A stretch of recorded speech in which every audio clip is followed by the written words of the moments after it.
Om Shri Paramatmane Namaha.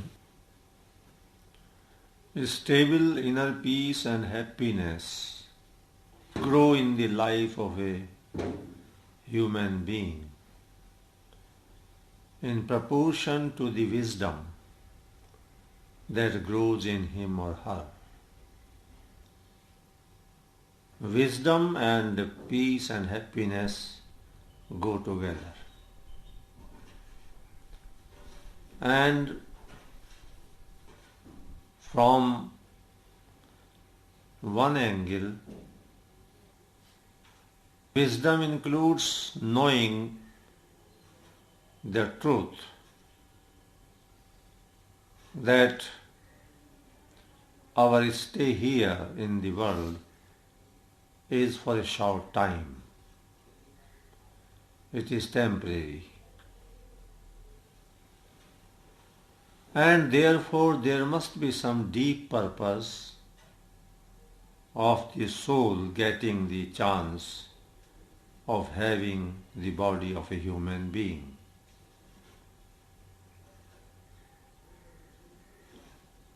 And the deep purpose is very clear. The purpose is that in this temporary stay here in this world, permanent truth can be experienced. That is possible in human life only. And by experiencing the permanent truth, call as God or divine, whatever one wants to call, one realizes the fact that the seeker himself or herself is also a part of that permanent truth, not separate from that truth.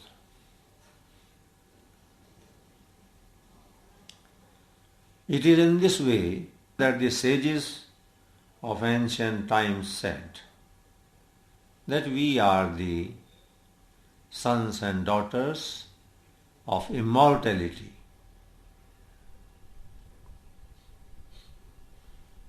On the plane of the body, physical body, everybody dies. Death is unavoidable, essential also, but on the basis of spirit, called as Atman in Sanskrit. We are part of the immortal, unborn, infinite, conscious energy, truth, God. That experience happens in human body only. It is for this specific purpose that we have got this human body. And all possible time and effort should be given to realize this truth only. Performance of one's duty is essential for attaining this aim of life. Wisdom in life cannot be achieved, cannot be experienced without fulfilling one's own duties. Therefore, growth in wisdom and performance of duty in the world, they go together. There are some people who think that giving time and energy to worldly activities is useless.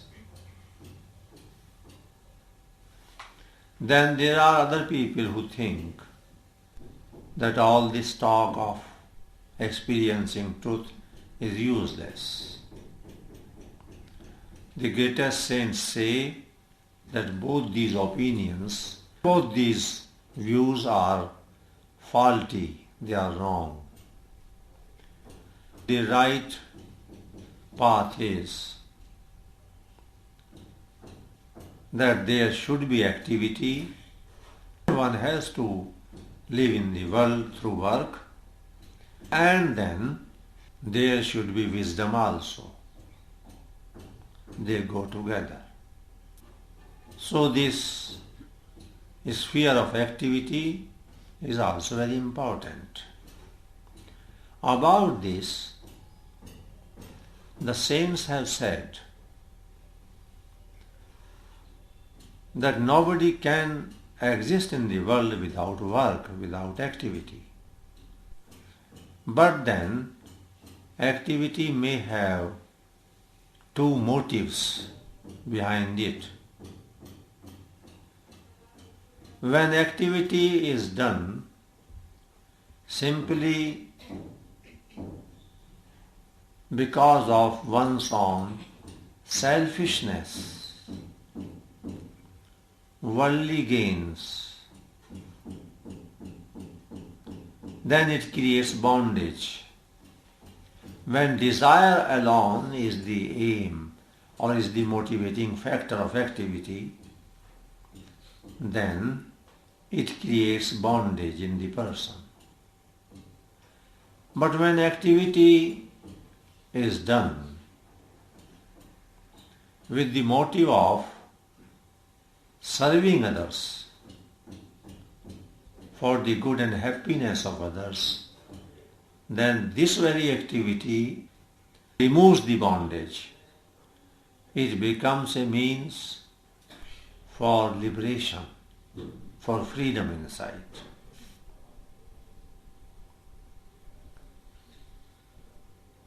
So selfish activity creates bondage. Selfless activity gives us freedom. And for doing this service or selfless activity, one need not go anywhere to some special place. There is no some special work which is required to be done. It's only a question of change of attitude, the inner attitude, which makes all the difference. Everybody, most of the people, or rather, live in the family. When people live in a family and members of the family have an attitude of becoming personally, individually, more comfortable, more happy than others, then in such a family there is chaos. There is no happiness. In the same family, when a member lives for the comfort and convenience of others, then that becomes a place of festival in a way, a place for happiness. So a change is required in the attitude only. There may be a child. If the child is looked after simply because of attachment, and sometimes maybe the expectation that when the child grows will be helpful to me in my old age, for example, then it will create bondage and misery for the person. When the same child is looked after, is cared for, thinking that to my share this is the form of God for service. I am only a gateway to bring the child in the world. But in fact, the child is nothing but God for me to serve.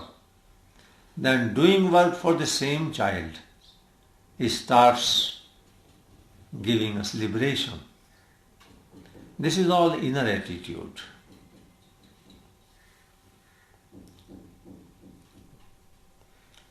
When somebody looks after one's husband or wife,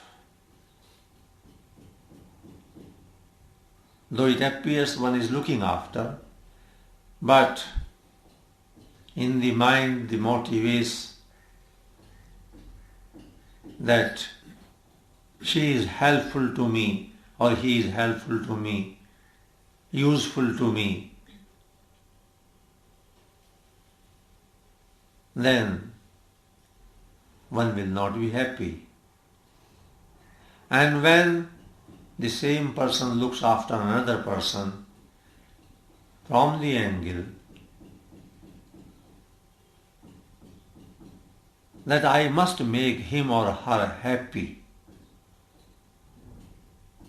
it is my fortune to serve him or her, God has given me an opportunity, then the same person will start becoming happy. So happiness exists in us, in our attitude.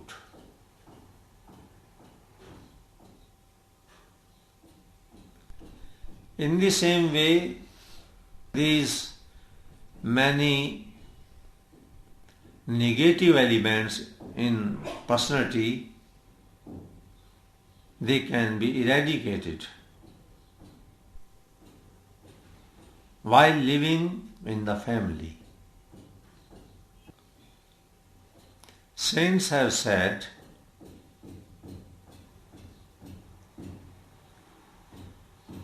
that nobody else is responsible for our misery.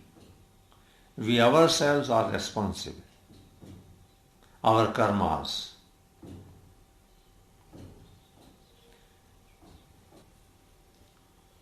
A large number of people think that so and so is the root cause for my misery. I am unhappy because of him or her. This is not the case. This is not true. One is happy or unhappy because of one's own self, one's own nature.